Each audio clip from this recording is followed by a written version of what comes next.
Yeah. Did you get it working again? Yeah. You sure? I think it works.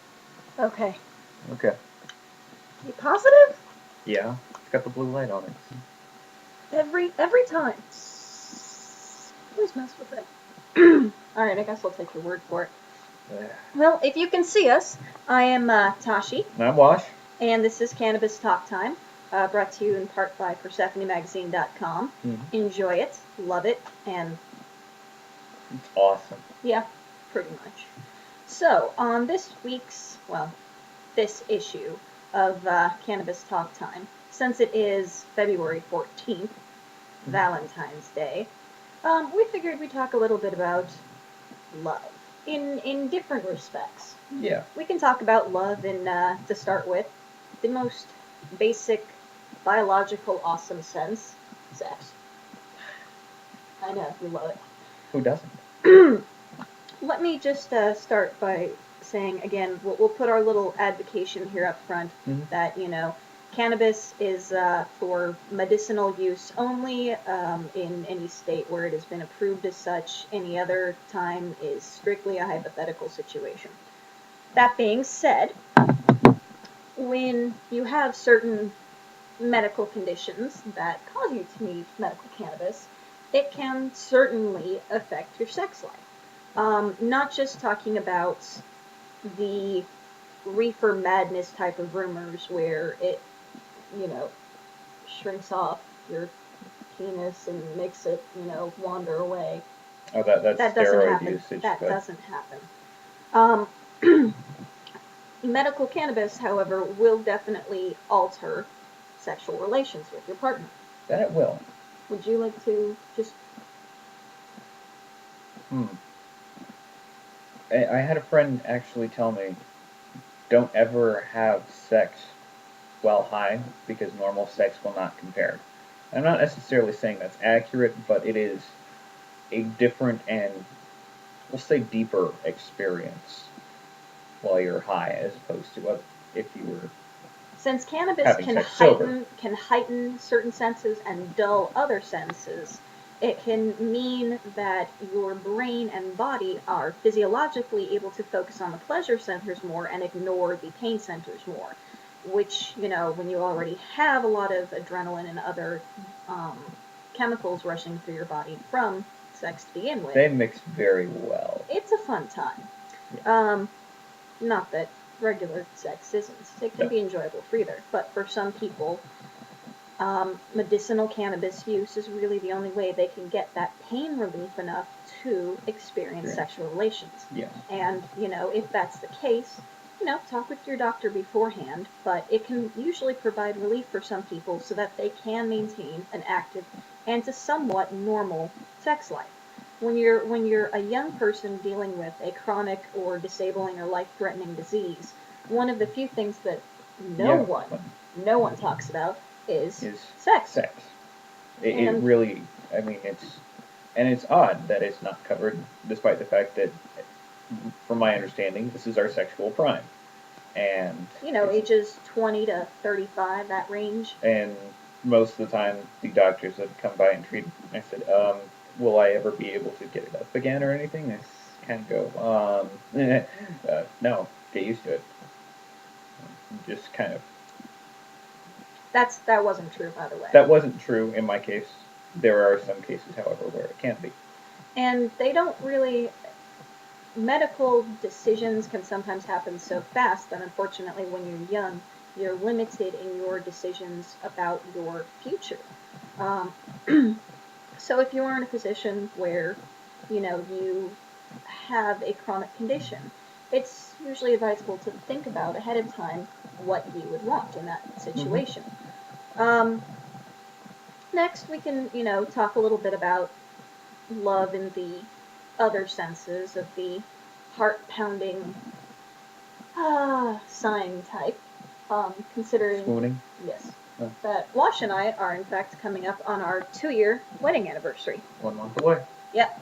I'm readjusting, pardon me. Now, for some people, 2 years of marriage is nothing.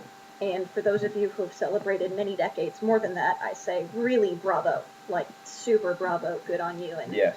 enjoy your time together or apart, depending on what helps you out at that particular time. Yeah. Since I know that I won't have another 6 decades with Wash, I'm sorry. it's not your fault. Valentine's is a little bit different. I never really liked celebrating it to begin with. I usually didn't. I think I celebrated with Singles Awareness Day on more than a couple of years where we got dressed up and then we went to Taco Bell and we rented all the Die Hard movies and this was before Die Hard 4. So this must be a bunch of guys, I'm guessing. Actually, no, it was a bunch of girls. I need to meet more of your friends. So for us though, 2 years has been a very long time. It's been a lifetime, really, and I'm happy for every moment that we've had. I tend to treat every day sort of like Valentine's Day. I don't really. Me too. I don't ask him for cards or flowers really, unless it's like a vegetable that I can plant in my garden. By the way, I need more tomatoes. That can be arranged. Hint.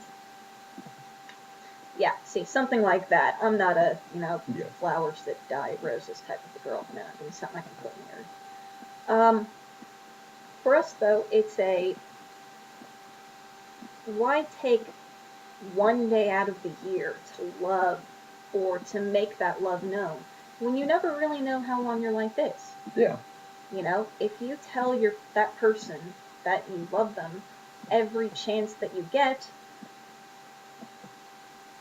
it tends to leave you feeling better. The fact that I end every single night cuddled up next to Wash telling him I love him, and then I get to wake up every morning and tell him I love him, is the most secure feeling that I have, because I know that if something were to happen, the last thing that passed between us was the acknowledgement of that love. Are you still awake there? Yes, I am. Okay. And I was going to point out that I actually go to the point of annoyance for her. Yeah, sometimes he kind of, it's like an automatic response thing. It's not an automatic response because I have the potential of dropping dead at any given instant. So if I were to, if it was given instance, I'd like to make sure that in the last 20 or 30 minutes you heard I love you somewhere. If we know 20 or 30 minutes ahead of time, sweetie, we're doing something else in that time period before you go. I know. But that's neither here nor there, although, well, it is Valentine's Day, so perhaps it is. It is more here. It's topical. And for those singles out there today, I apologize in advance for all of the couples that you will see, the lovey-doveyness, the extra sweetness, the diabetes-inducing, you need Wilford Brimley's Liberty Medical Services type of stuff. I do apologize. I have been at that singles point, and, days like today where you see the overpronouncements of love can be a little bit hard. I would like to point out that Valentine's is more of a Hallmark holiday. It's not exactly real. Well, it has certain religious backgrounds, but not the same as we know it today. We're not talking about the history of it, though. I would suggest, though, for you single people out there, call your best friend. Call someone in your family. There's usually one person in your phone book. Call that friend of yours that you haven't spoken to in 3, 4, 5 years. Let them know that you're still thinking about them, that you still care. That's what you can do on this Valentine's Day to help spread the love, Just give it out. Pass it forward. If you see somebody looking down, sitting on, a bus bench or something, go over, say hi. Tell them that they mean something and that they matter. We're all human beings. Mm-hmm. Not all of us are lucky enough to have somebody, who sits next to us who can tell us that. So if you have the chance, if you have the opportunity, share the message of love. I mean, that's what you can consider today about. It doesn't necessarily have to be about love in the ultimate romantic, long-term, till death do us part, forever, happily ever after sense. It can mean love in the sense that you have for your fellow human beings, or even for your fellow animals. Yeah. Today also happens to be my cat's 5th birthday, So today is more of a birthday celebration for her than a celebration of love, really. But it's a celebration of my love to her because she's an important part of my life. She's been a part of my life for 5 years. So share it around, share the love. That's That's my suggestion. That's a good suggestion. Thank you. I love I love you. I'm getting a lot of kisses today. Mm-hmm. That's Well, all. Thank you. I would hope so. We're married. You're kind of stuck with me.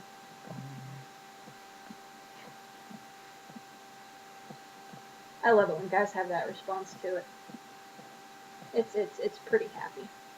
Not all marriages have to be, divorces 3 years down the road.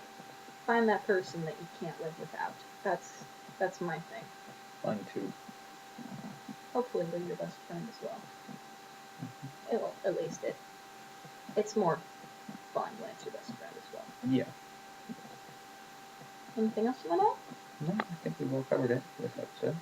Okay. Well, All if right. you have any questions specifically relating to love, marriage, or as we talked about very briefly at the beginning, love with disabilities, give us a caller.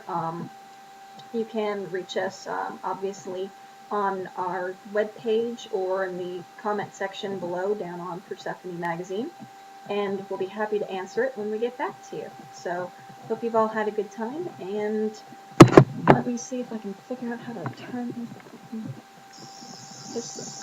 I know it's around here somewhere. Where's the off button? I think it's right about. Did you press it yet? Got it here. Have it? Where is it?